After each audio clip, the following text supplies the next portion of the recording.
A paz do Senhor, meus irmãos, aqui é o professor Tiago Nascimento. Estamos dando início aqui a mais um trimestre de gravações da nossa UMAD EBD. Nesse ano de 2024, nós vamos estudar a doutrina bíblica. O professor comentarista dessa lição é o pastor Elias Torralbo, ele que é mestre em teologia sistemática e também é diretor da Faculdade Evangélica de São Paulo. E também atua como pastor na Assembleia de Deus do Ministério Belém, na cidade de Mogi das Cruzes. Para nós que somos aqui de Joinville, é um autor muito conhecido, visto que esteve aqui em diversas ocasiões no ano que passou, no ano de 2023. Então eu convido você que ainda não é inscrito aqui no canal da Umádio TV, da IEADIO TV, né? Você que não acompanha os vídeos da Umádio EBD, então que você se inscreva no canal e venha acompanhar com a gente. Serão 13 lições aqui com o time de professores do Umádio EBD, onde estaremos então analisando esta revista nesse ano de 2024. E a lição de número 1 traz como título Bíblia, a fonte da genuína doutrina. Nosso texto principal está em 2 Timóteo 3:16. Toda a escritura divinamente inspirada é proveitosa para ensinar, para redarguir, para corrigir, para instruir em justiça. De onde vem o resumo da lição? A Bíblia é a única fonte genuína de doutrina para o cristão. Então você, professor, nesse primeiro domingo, essa primeira lição de 2024, você tem como objetivos apresentar a origem da Bíblia no primeiro tópico, explicar a inspiração das Escrituras no segundo tópico e destacar a Bíblia como fonte de doutrina no terceiro tópico. Eu trouxe aqui uma sugestão de abordagem que você pode utilizar logo no início, na introdução da sua aula, que a gente vai chamar aqui de um quiz bíblico, uma mini gincana bíblica, já que o tema dessa aula, todo ele é centrado na Bíblia, na Palavra de Deus, então eu sugiro esta atividade, essa dinâmica. Então você vai basicamente elaborar algumas perguntas, talvez umas 10 ou 15 perguntas, perguntas fáceis, perguntas cuja resposta possam ser encontradas na revista ou então na própria Bíblia. Perguntas como, por exemplo, quantos livros a Bíblia possui? Quantos livros tem o Antigo Testamento? Quantos livros tem no Novo Testamento? Quais são os livros considerados profetas maiores? Quantos são os profetas menores? Então isso tudo são exemplos de perguntas que você pode fazer com base na Bíblia. Ou então perguntas aqui como você tem no primeiro subtópico dos nomes que a Bíblia é chamada. Então ela é chamada de Escritura, Santas Escrituras, Sagradas Letras, Espada do Espírito. Então essa também poderia ser uma boa pergunta, né? Quais são os nomes pelos quais a Bíblia ela identifica-se a si mesma? Então veja, você vai ter aí no decorrer da semana um trabalhinho, né, de elaborar essas 10 ou 15 questões, e quando você chegar então na aula, você pode, já logo depois da introdução, logo depois da leitura bíblica em classe, que está aqui em 2 Timóteo 3, você divide a sua turma em dois grupos e aí você vai alternando essas perguntas entre eles, como se fosse um famoso daquele programa antigo da televisão, né, do passa ou repassa. Então é mais ou menos naquele esquema ali. O interessante dessa atividade é que ela vai trazer então um pouco de dinamismo aqui nessa primeira lição, já logo no início da aula. A gente sabe que às vezes o aluno ele vem no domingo pela manhã um pouco com sono, né? Vem ainda um pouco arrastado, e se você não tiver algo que quebre esse gelo, né? Que abra o clima aqui no início da lição, talvez você vai ter uma aula enroscada, uma aula monótona, né? Arrastada. Então essa dinâmica ela é interessante porque ela já joga eles para participar aqui, eles já acordam e tu vai ver que a aula vai fluir muito bem. E aí você pode colocar algumas regras aqui então, né, da pontuação, né, você dividiu ali em duas equipes, então caso a pessoa saiba a resposta daquela pergunta, ganha 10 pontos. Se eles não souberem responder, você pode atribuir ali um tempo de 30 segundos, né, no seu celular, no seu cronômetro, para que alguém da equipe dele ali encontre essa resposta na lição ou na Bíblia, e aí você dá 5 pontos para aquela equipe, enfim. Então você pode criar as regras aí, mas a ideia básica é essa, né, você vai fazer um quiz bíblico, uma mini gincana bíblica no início da sua aula, para criar um pouco desse dinamismo e apresentar essas informações aqui do primeiro tópico, que tratam então a respeito da origem da Bíblia. É interessante que ao você fazer essa dinâmica, você vai forçar os alunos então a lerem os tópicos aqui para encontrar essas respostas. E aí depois que você aplicou a dinâmica, o interessante é que não passe muito de 10 ou 15 minutos essa atividade, senão isso vai te tomar muito tempo da aula. Então você vai fazer um resumo para concluir esse primeiro tópico, que é o tópico então que traz aqui a origem da Bíblia. Então dentro desse resumo aqui, a gente pode dividir aqui então nos subtópicos. O primeiro trata aqui a respeito da definição do termo. Então as Escrituras Sagradas, diz aqui o autor, são uma confirmação de que Deus deseja ser conhecido pelos seres humanos. Aqui vai tratar a respeito da palavra Bíblia, né? O que significa a Bíblia, qual é o significado? Essa também é uma boa pergunta para você colocar aí no seu quiz. E a origem da palavra Bíblia vem de uma expressão grega, biblos, que significa um livro. E também uma diminutiva aqui, biblion, que significa pequeno livro. Então a Bíblia, ela tem o seu nome, a origem do seu nome relacionado com este termo grego, né, biblos. E a Bíblia, ela vai ser chamada então de Escritura, Santas Escrituras, Sagradas Letras. Então são alguns dos pontos aqui que você vai resumir dentro da definição de qual é o significado da Bíblia. Então ela é livro, basicamente esse é o significado de Bíblia, né? Uma coleção de pequenos livros ou então uma coleção de livros, biblos. No segundo subtópico nós temos a origem literária da Bíblia. Então aqui nós temos mais algumas curiosidades que o comentarista coloca aqui, por exemplo, de que no princípio a Bíblia não tinha esse formato então de livro, né, de códice, né, como é chamado essa forma como a gente possui hoje. Mas ela era na forma de livros, conforme a própria Bíblia mostra lá no livro de Jeremias 36:2. Então o formato original da Bíblia eram os rolos. E obviamente que a Bíblia em si, né, que havia nessa época de Jeremias, que era então ainda o Antigo Testamento, né, estava sendo formado, gerado, ele não cabia todo em um único rolo.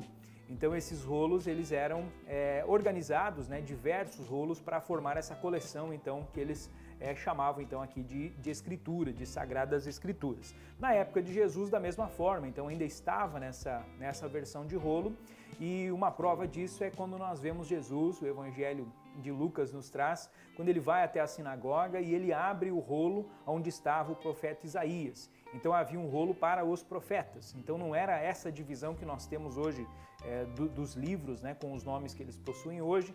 Também não havia essa divisão em capítulos e versículos, tal como nós temos hoje. Então isso é tudo algo que vai se desenvolvendo ao longo da história, para que ficasse mais fácil de nós estudarmos a Bíblia, para que ficasse mais fácil de nós manusearmos, né, e podermos fazer a leitura dela. Então isso é algo que vai utilizar muitos dos avanços, né, dos inventos que foram surgindo ao longo do tempo.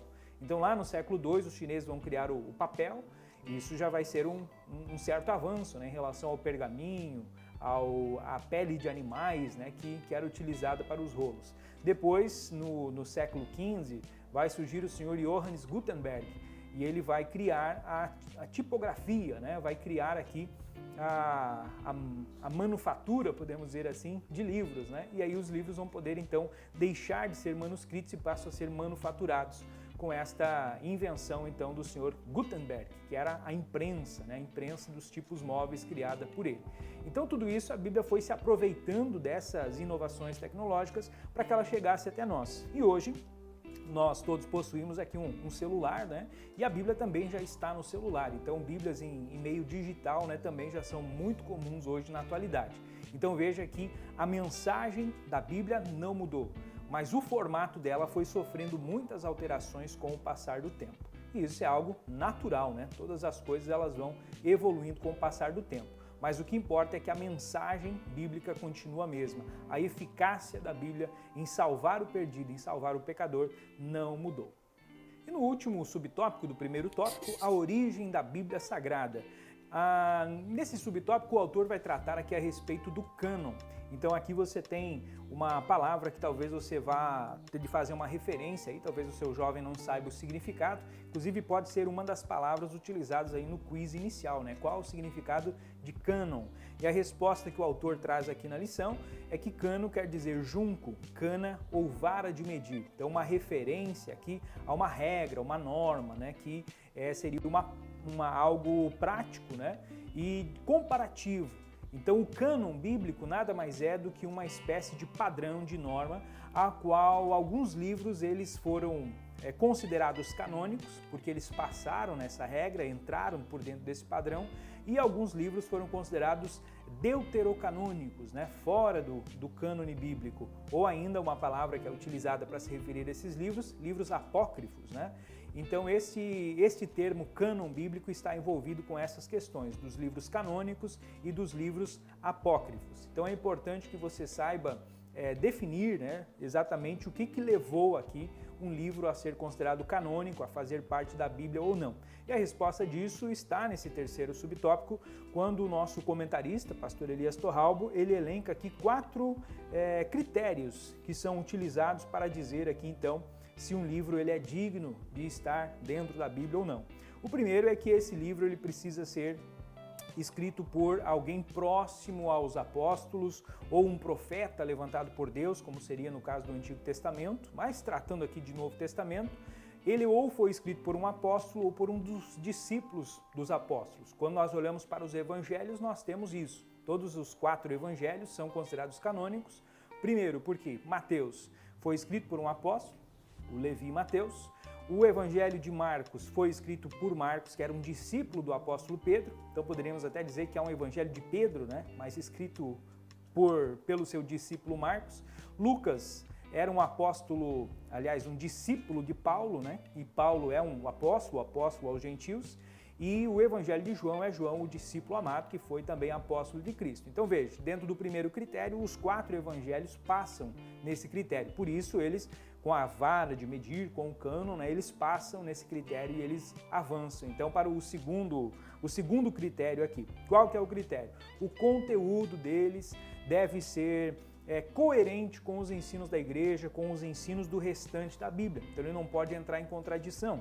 E quando nós olhamos para alguns supostos evangelhos que são atribuídos a apóstolos, como por exemplo o Evangelho de Tomé.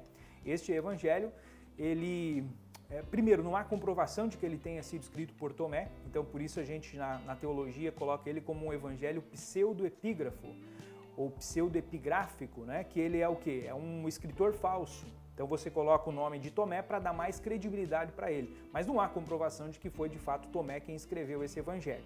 Mas ainda que fosse, né, escrito por Tomé, quando você lê o Evangelho de Tomé, você vai encontrar uma série de ensinos, uma série de narrativas que não são coerentes com o relato bíblico. Nesse Evangelho de Tomé, por exemplo, ele vai apresentar aqui alguns milagres de Jesus, algumas narrativas de Jesus que não estão nos outros evangelhos e algumas narrativas, inclusive, de um período da infância de Jesus. Há, inclusive, uma série de evangelhos que a gente poderia dizer que são quase como se fossem umas fanfics, né, como se diz atualmente. Então tem ali o proto-evangelho de Tiago, o evangelho de Filipe, que são evangelhos que buscam lá na origem, né, o que Jesus fez depois que ele nasceu, quando seus pais foram para o Egito. Então nesses evangelhos muitas histórias, muitas narrativas são colocadas, narrativas que não fecham com a personalidade de Jesus. Inclusive uma delas apresenta Jesus como que amaldiçoando um menino egípcio porque ele havia destruído um brinquedo que Jesus estava fazendo, né?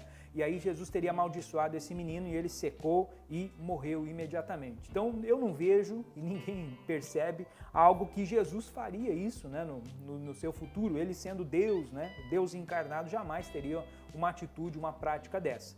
Então veja que são relatos míticos, relatos lendários dentro da cultura da época, dentro dos costumes da época. Então, por isso que eles não passam na segunda régua do cânon aqui, que é a questão de um conteúdo coerente. Então, esse conteúdo ele não fecha com aquilo que nós temos como a verdadeira palavra de Deus. Outro exemplo aqui que a gente pode sair um pouco dos evangelhos, voltando lá nos apócrifos do Antigo Testamento, existem algumas doutrinas que foram depois ensinadas na Idade Média, principalmente dentro do catolicismo, como por exemplo a respeito do purgatório, a respeito da oração aos mortos, que encontram uma certa base em versículos de livros então considerados apócrifos, como Tobias, Judite, Macabeus. Então aqueles livros, né, os deuterocanônicos, eles podem acabar trazendo uma doutrina diferente. Quando você olha para o restante da Bíblia, Hebreus, né, muito claro, né, os homens estão destinados a